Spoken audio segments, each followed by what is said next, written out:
बिस्मिल्लाहिर्रहमानिर्रहीम। Welcome to chemistry with Kamran Chaudhary.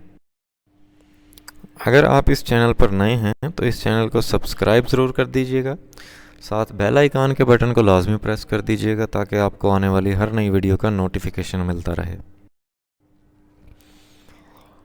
आज के लेक्चर में हम लोग आपकी क्लास 11 के चैप्टर नंबर 1 जिसका नाम है बेसिक कॉन्सेप्ट्स, उसका लेक्चर नंबर 56 कवर करेंगे, जिसमें हम लोग बेसिकली एक्सरसाइज क्वेश्चन नंबर 15 को सॉल्व करेंगे।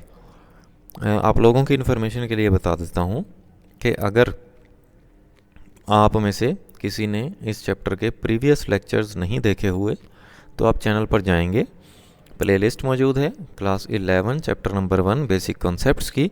वहाँ पे आपको इस चैप्टर के तमाम प्रीवियस लेक्चर्स मिल जाएंगे, जो कि सारे के सारे थ्योरेटिकल प्लस एग्जाम्पल्स के lecture and plus exercise numerical के लेक्चर्स अवेलेबल हैं। तो सबसे पहले हम लोग क्वेश्चन नंबर 15 उसकी स्टेटमेंट देख लेते हैं। ग्लूकोज, जिसका फार्मूला होता है C6H12O6, is the most important nutrient in the cell for generating chemical potential energy. एक ग्लूकोज है जिसका आपको फार्मूला दे दिया, फिर आगे आपको वो कुछ इसके बारे में बता रहा है कि सेल के अंदर केमिकल पोटेंशियल एनर्जी को जनरेट करने के लिए ये बहुत इम्पॉर्टेंट है। हमें बेसिकली फाइंड क्या करना है और हमें डाटा क्या गिवन है। Calculate the mass percentage of each element in glucose and determine the number of carbon, hydrogen and oxygen atoms in 10.5 gram of the sample।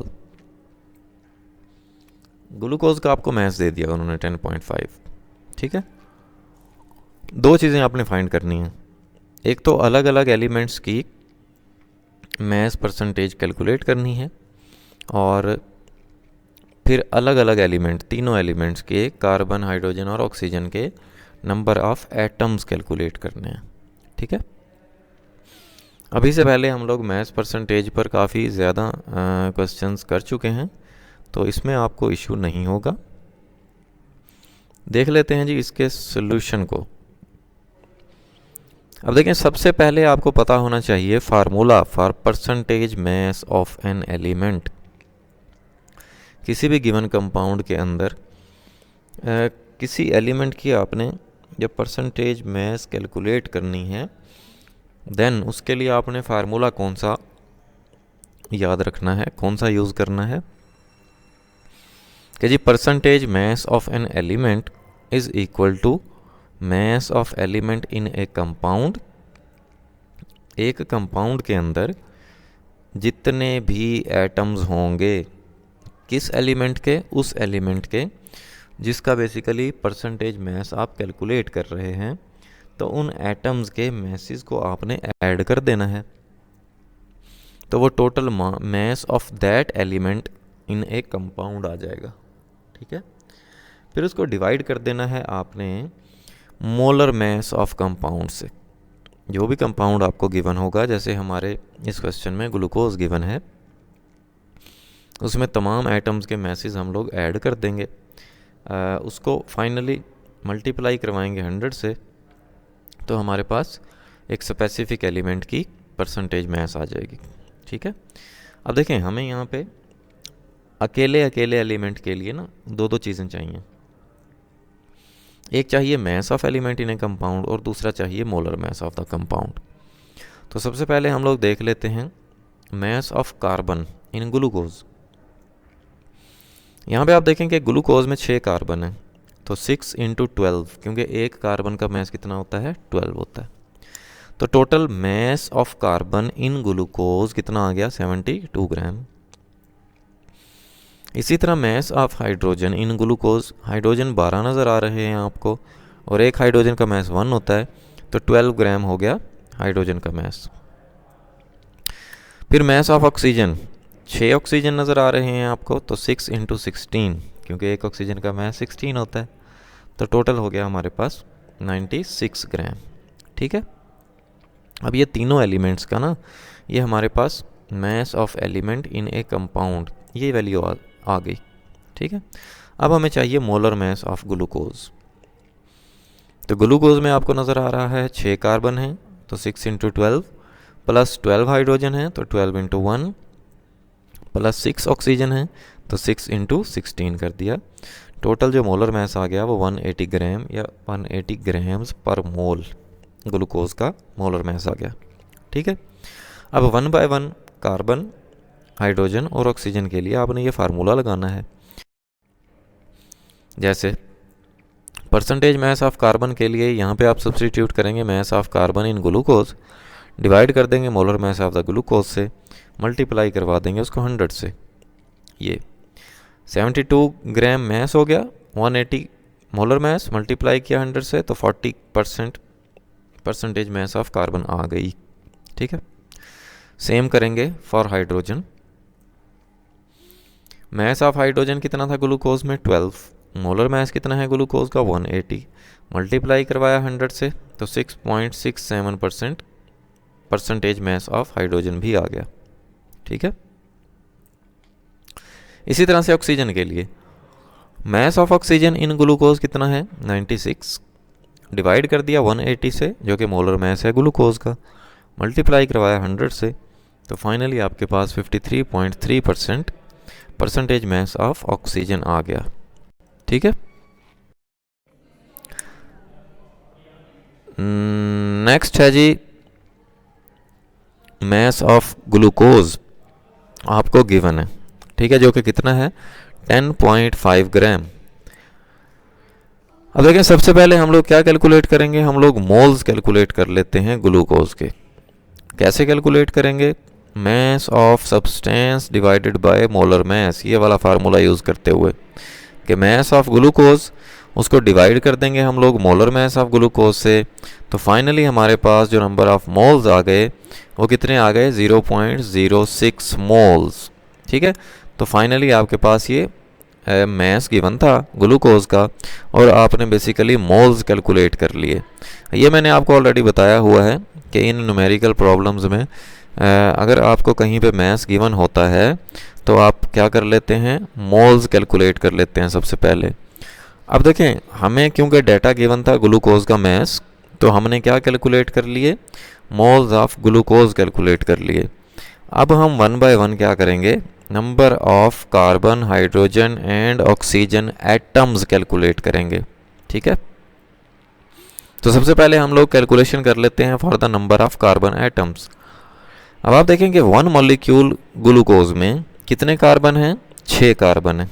ठीक है, जैसे यहाँ पे आपको नज़र आ रहा है, या हम कह सकते हैं कि 1 मोल ऑफ ग्लूकोज में कितने मोल ऑफ कार्बन होंगे, 6 मोल ऑफ कार्बन होंगे। ठीक है, लेकिन हमारे पास यहाँ पे ग्लूकोज के कितने मोल्स हैं, हमारे पास 0.06 मोल्स हैं। ठीक है, ये जो लाइन मैंने लिखी है 1 mole of glucose is equal to 6 moles of carbon, यहाँ से आपको अंदाज़ा हुआ कि अगर आपके पास ग्लूकोज का 1 मोल है ना, तो उसमें 6 गुना ज़्यादा कार्बन के मोल्स होंगे।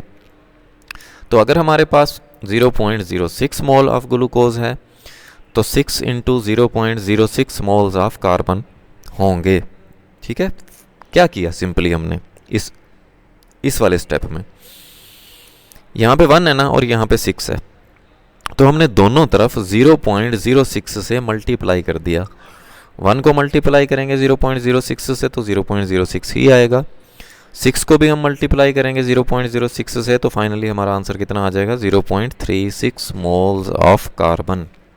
ठीक है, हमने मोल ऑफ कार्बन नहीं कैलकुलेट करने थे, हमने number of atoms of carbon calculate करने हैं। तो मोल और नंबर ऑफ एटम्स को रिलेट करने वाला फार्मूला ये आपके सामने लिखा हुआ है कि जी moles is equal to number of particles. अब वो पार्टिकल्स एटम्स भी हो सकते हैं, मॉलिक्यूल्स भी हो सकते हैं, आयंस भी हो सकते हैं और फार्मूला यूनिट भी हो सकते हैं। यहाँ पे हमारे पास क्या है, नंबर ऑफ एटम्स। तो नंबर ऑफ एटम्स को अगर आप डिवाइड कर देते हैं एवोगैड्रो नंबर से तो आपके पास क्या आ जाते हैं, मोल्स आ जाते हैं। लेकिन यहाँ पे मोल्स हमारे पास गिवन हैं, हमने क्या कैलकुलेट करना है, नंबर ऑफ एटम्स कैलकुलेट करना है। तो नंबर ऑफ एटम्स इक्वल हो जाएंगे moles multiply by Avogadro number, क्योंकि ये जो एवोगैड्रो नंबर है ये दूसरी तरफ जाकर इधर मल्टीप्लाई हो जाएगा। तो finally number of atoms of carbon आ जाएंगे आपके पास moles times Avogadro's number. Mole की वैल्यू हमें गिवन है 0.36, यह हमने कैलकुलेट की हुई है, और एवोगैड्रो नंबर से जब आप इसको मल्टीप्लाई करवाएंगे तो हमारे पास नंबर ऑफ कार्बन एटम्स आ गए 2.167 टाइम्स 10 पावर 23। ठीक है जी, तो ये आपको क्लियर हो गया होगा। फिर हम नेक्स्ट चलते हैं calculation for the number of hydrogen atoms. उसी तरह से कि 1 molecule of glucose contain 12 hydrogen atoms, ये आपको नज़र आ रहा है कि ग्लूकोज के एक मॉलिक्यूल में 12 हाइड्रोजन के एटम्स होते हैं। अगर हम बात करें मोल्स की तो ग्लूकोज के 1 मोल में 12 मोल्स ऑफ हाइड्रोजन होंगे। अब आप देखें हमारे पास यहाँ पे 1 मोल नहीं है, हमारे पास 0.06 मोल है।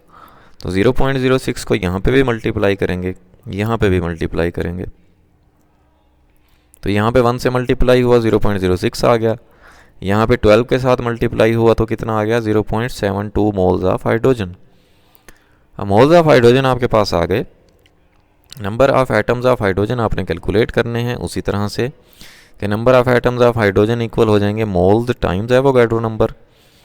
मोल्स हमारे पास हैं 0.72, मल्टीप्लाई किया एवोगैड्रो नंबर से, तो फाइनली हमारे पास जो number of atoms of hydrogen आ गए वो 4.33 टाइम्स 10 पावर 23 एटम्स आ गए। तो इस तरह से आपने नंबर ऑफ हाइड्रोजन एटम्स के लिए भी कैलकुलेशन कर ली। अब हम देखते हैं calculation for the number of oxygen atoms. अगर आप ग्लूकोज को देखें तो 1 मॉलिक्यूल ऑफ ग्लूकोज में 6 ऑक्सीजन के एटम्स नज़र आ रहे हैं आपको, या आप लिख सकते हैं कि 1 mole of glucose is equal to 6 moles of oxygen.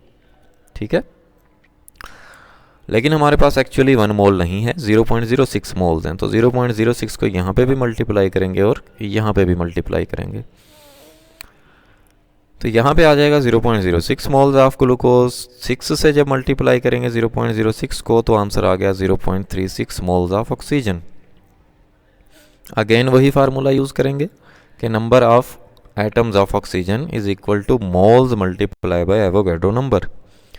Moles कितने हैं, 0.36 हैं, मल्टीप्लाई करवा दिया एवोगैड्रो नंबर से, तो फाइनली हमारे पास जो आंसर आ गया वो 2.167 टाइम्स 10 पावर 23 आ गया।